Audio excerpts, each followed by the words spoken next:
ہدی الی صراط مستقیم، جو اس قرآن کی طرف لوگوں کو بلائے گا، کسی اور کو ہدایت ہو نہ ہو، اس کی ہدایت ہو گئی۔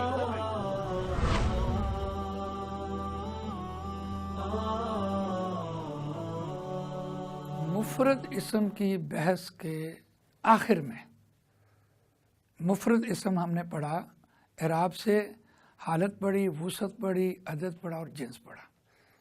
اس کے بعد ایک ضرورت پیش آئی کہ اتنا کچھ جاننے کے بعد کیا ہم اس لفظ کو پہچان سکے؟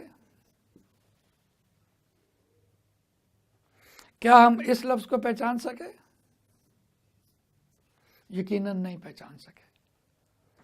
لہذا ابھی ہمارے اسباق میں کچھ کمی ہے، ہم اس کو مکمل کریں۔ اب اس لفظ کا اس کا عنوان ہے اعراب کے حوالے سے،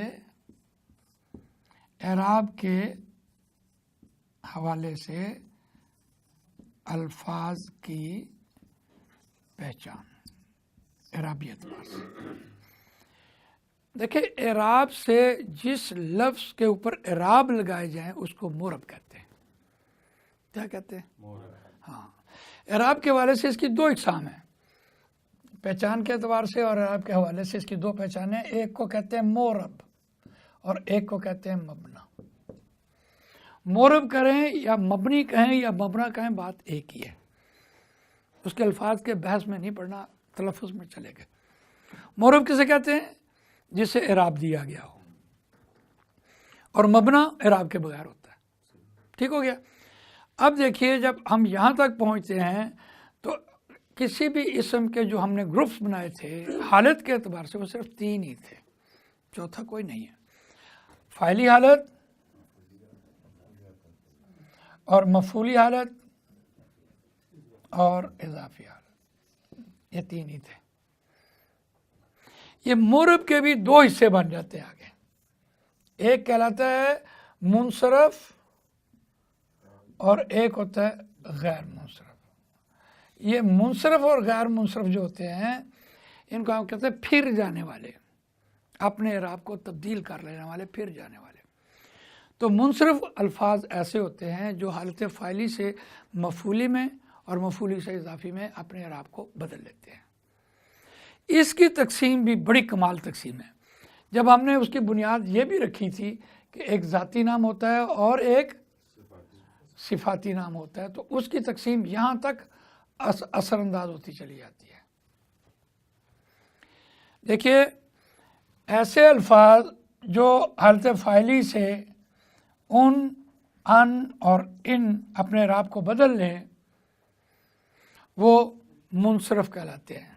منصرف، پھر جانے والے، اور یہ زیادہ تر صفاتی ناموں سے آ رہے ہوتے ہیں۔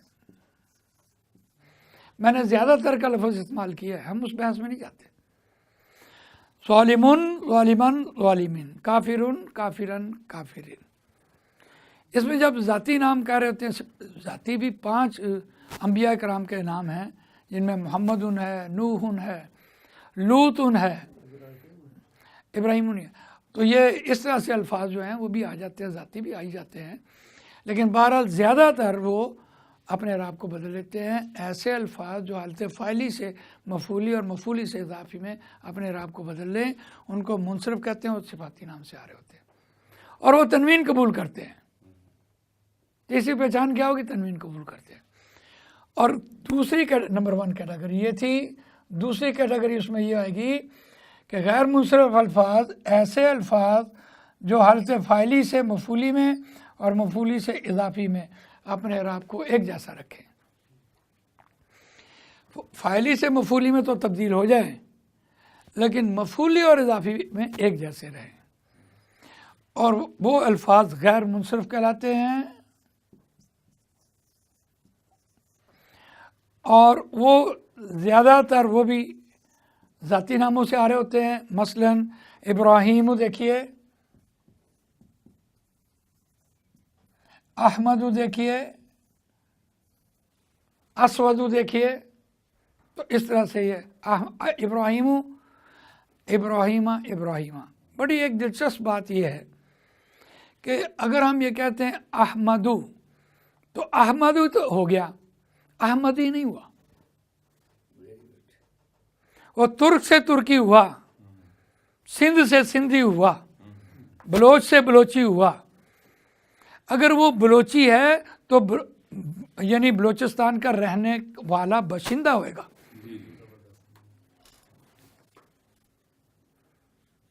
اس میں یا متکلم لا کے مرکب اضافی بن رہا ہوگا. ایسا ممکن نہیں ہوگا کہ ہم احمدی کہیں، ایسا ممکن نہیں ہوگا کہ ہم ابراہیمی کہیں.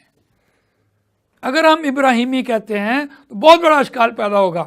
عیسائی اور یہودی بھی اپنے آپ کو احمدی ابراہیمی کہتے ہیں، حالانکہ وہ ہے نہیں. اسی لیے اس کو رکھا نہیں. کبھی ایسا ہوا کہ آپ نے کہا ہو جہنمی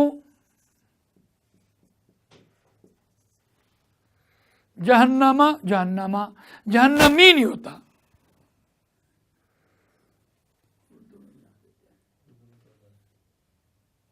تو یہ غیر منفصل الفاظ ہوئے. اور تیسری کیٹیگری اس میں آ جاتی ہے تینوں حالتوں میں ایک جیسا رہنے والے. وہ اس میں آ جائیں گے یہ مبنا موسیٰ موسیٰ موسیٰ، عیسیٰ عیسیٰ عیسیٰ. اور دلچسپ بات یہ ہے کہ اس میں آپ کی ضمیریں ساری مبنا، آپ کے اسم اشارہ سارے مبنا، آپ کے موصولہ سارے مبنا، اور آپ کے منادا سارے مبنا، حرف ندا سارے مبنا. جی یہ جو پھر ہم کہتے ہیں محمدی، احمدی یا اس طرح جو نسبت دیتے ہیں، یہ اس کو کیسے کہیں گے؟ میں بتاتا ہوں آپ کو، بڑا اچھا سوال ہے. دیکھیے جو لڑائی ہے نا، جو جھگڑا ہے، یہ پاکستان ملک ایک ایسا ملک ہے جہاں اقلیتیں اپنی پوری آزاد ہیں. ہر شخص یہاں کے رہنے والے کا باشندہ جو ہے وہ آزاد ہے. لیکن اس بات کی اجازت نہیں دی جا سکتی محمدی ہم ہیں، محمد والے ہم ہیں صلی اللہ علیہ وسلم. احمد والے بھی تو ہم ہی ہیں نا. وہ اپنے آپ کو قادیانی کہیں 100 بار کہیں، ہمیں کیا اعتراض ہے. وہ اپنے آپ کو مرزائی کہیں 100 بار کہیں، ہمیں کیا اعتراض ہے. ہمارا نام کیوں یوز کرتے ہیں؟ یہ اختلاف ہے. اس اعتبار سے ہم وہ مرکب اضافی میں ہی چلا جائے گا. انہوں نے مرکب اضافی بولا ہوا ہے، اس سے یہ مراد نہیں ہے. ہاں جزاک اللہ خیر. تو ہمارے یہ آج مفرد اسم کی بحث مکمل ہوئی. لیکن آخری بات اس میں یہ کرتے ہیں کہ ہم نے اس پورے یعنی مفرد اسم کی بحث میں مفرد اسم کی پہچان کے اعتبار سے ہم نے کس کس چیز کو اب تک نہیں پڑھا. تو وہ ہوگا اضافی حالت، نمبر 2 مضاف،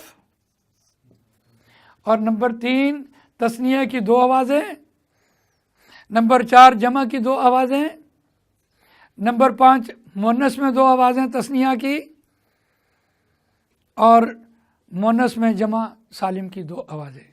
ایسے آن عینی عینی، اینا اینا، تینی تینی، آتن آتن. یہ چیزیں ہم نے آپ کو نہیں پڑھائیں. اصولی بات ہے جب ہم نے آپ کو اضافی حالت ہی نہیں پڑھائی تو ہم نے آپ کو وہ بھی نہیں پڑھائی. تو اب اگلے اسباق میں انشاءاللہ ہم آپ کو ان کو جدا کرنا سکھائیں گے. جزاک اللہ خیر. تو یہ ہمارا پہلا جو تھا اسم کا ایک حصہ مکمل.